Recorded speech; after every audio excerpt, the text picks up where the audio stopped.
depending on the situation, or if it pops in front, the jab like he went for. Gibus doing what he does best, which is pressing a lot of buttons, applying a lot of pressure to the opponent. And Mew², not really feeling it as much. He does have a solid lead. He's kind of taking the defensive approach, sitting back with Mewtwo, as you do. And you can see that all of these small hits that he's getting that lead into combos, they're like tipper down tilts that really are just on the cusp of hitting, and they do. I mean, that's the picture-perfect example of Mewtwo play. He's a counter-poke character. He waits for you to get into his zone, kind of pesters you with the Shadow Balls to get you there, and then he just slaps you with his tail. Right now doing a whole lot of that. Stuck in a corner, though. Gibus does have him off stage. Water Shuriken almost connects. Now he's got Mew² trapped on the corner. That's the reset to neutral. Like, the risk of defensive play here is you're giving Gibus control of all the momentum. Ooh, the jab! Up throw will do it against a light character like Greninja, and Mew² will take game one.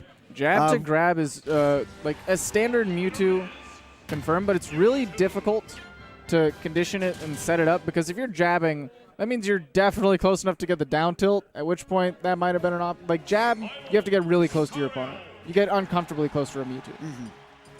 But Mewtwo versus Lucario, a very different monster from Mewtwo Greninja. Oh, yeah.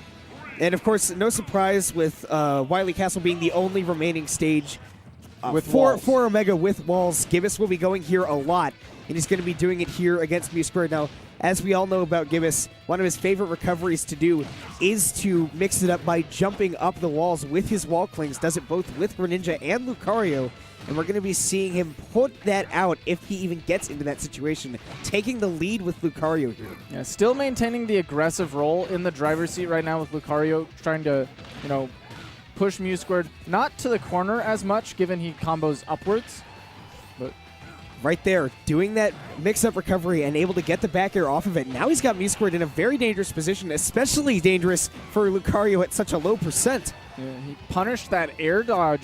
Actually, really difficult to do. Mewtwo's air dodge is not easy. Oh my goodness, the up smash. Gibus with a commanding Game 2 lead here on Omega Wily Castle. And getting that confirmed with such a small Aura Sphere, too, is even harder. Because normally when you have a giant Aura Sphere, you can be a little bit sloppy with your giant placement. hitbox. Yeah, but when you have just the tiny Aura Sphere from barely ever getting touched, and you're still able to catch that neutral get-up. Ooh, wow, the double forwarder. That is actually very difficult to get. What a tech by Gibus. That was really impressive. And the fact that he wall clinged afterwards, you know, wasn't holding up on the stick. He was very aware of the situation. And that's so clutch by him, too, because now he has all this aura with Lucario, and a kill is imminent with a player like Gibus behind the wheel. Now! Aura Sphere up smash at, like, was that 50? Was that 50, Neighbor? Yeah. Neighbor, he died at 50. Welcome to Lucario versus light characters when you give him lots of rage. Like I said, man, when you get the giant Aura Sphere, you don't have to aim as easy as you don't have to aim as well. It's a little bit easier. He certainly showed it right there. I think a lot of the problems that Mew² had in that game were down to the fact that Gibus's recoveries were very ambiguous and very difficult to punish. And even when he did get that one punish with the Sour Spot down air, Gibus was able to tech it and wall cling and then get a punish off of that. Yeah. And on the flip side of that, Gibus has done a good job of recognizing Mew²'s habits getting up from the ledge. Mewtwo doesn't have the best ledge options, but he died twice to get up neutral. I mean, when you died to your first stock from getting up neutral because he decided to charge Aura Sphere there, you might want to stop doing that, right? You don't want to get caught by the same thing twice, but he got killed the exact same way. Speaking of getting caught by the same thing twice, Gibus getting caught by a lot of these small shadow balls that Mew² throws out, which I find surprising because Mew² not really one to hold the shadow ball in a lot. He throws it out very quickly, but misses the up smash there. Gibus with a punish with That's Rage Lucario. Actually huge, because missing the free death on a Lucario and pushing yourself to an entire stock victory versus having to deal with Rage and Aura Lucario right now, huge. Gibus just got the reverse Aura Sphere charge hit, but wasn't able to capitalize on it. But back air to the face, I mean, that's really not going to be... I mean, that's really going to be the story here.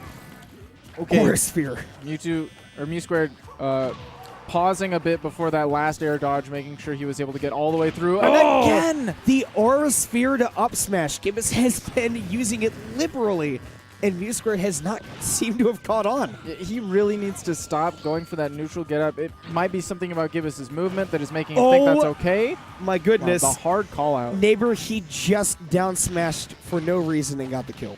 Yes. I find it very interesting that a lot of the combos that Gibus just did right there with the low percent Lucario, with the low percent opponent, very closely resembles Ryu, which is another thing about Lucario to compare to Ryu, alongside the fact that he kills you at 40 or 50. Sounds about right. Crazy characters in this game. And now Mew²'s getting a lot more aggressive. You know, in the past couple of games. That up smash will not miss. Yeah. It will not kill either. Lucario is a chunky boy.